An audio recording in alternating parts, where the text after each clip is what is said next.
Instructors. Today we're highlighting MOQ work for our Science Top High School moment. We specifically want to look at students that excelled at explaining their answer choices. Being able to explain your answer enables you to critically think. It also enables you to check your answer choice. If it sounds wrong while you're explaining it, it may be incorrect. Then you can fix it. Also, big zaps to 7th and 8th grade science. In 7th grade, they had 75% basic or above, and in 8th grade, they got 81% basic or above. Woo! So, a strategy that you can use if you're unfamiliar with how to explain your work on your Prove-Its, your MLQs, and your benchmarks is called TUDE. Yeah, TUDE. TUDE, and this may be backwards for you, but the T stands for translate. When you translate something, you define it. So you could circle a word in the sentence stem and tell me what that word means. Second, you can underline the question so that your brain is focused on what you're trying to answer. Third, you could draw. You could draw a diagram or a picture that helps explain why you chose the answer you chose.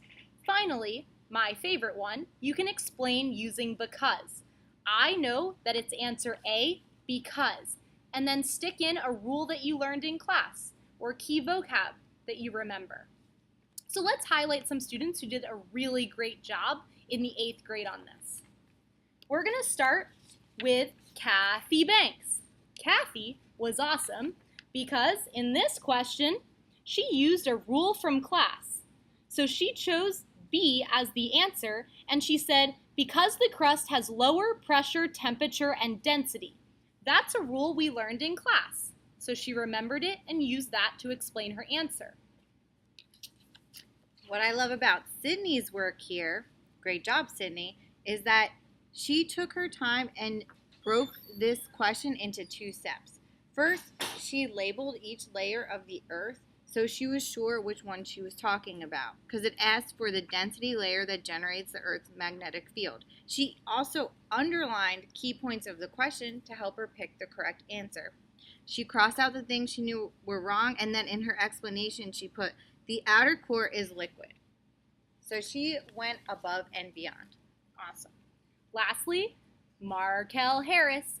Markel was awesome in that he remembered to use our rule of ICDM for variable questions.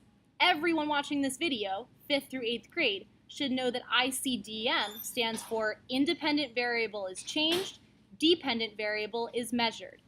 Well, he knew that the question was asking for the independent variable. He underlined that. He wrote on the side, independent variable equals what is changed. Love that.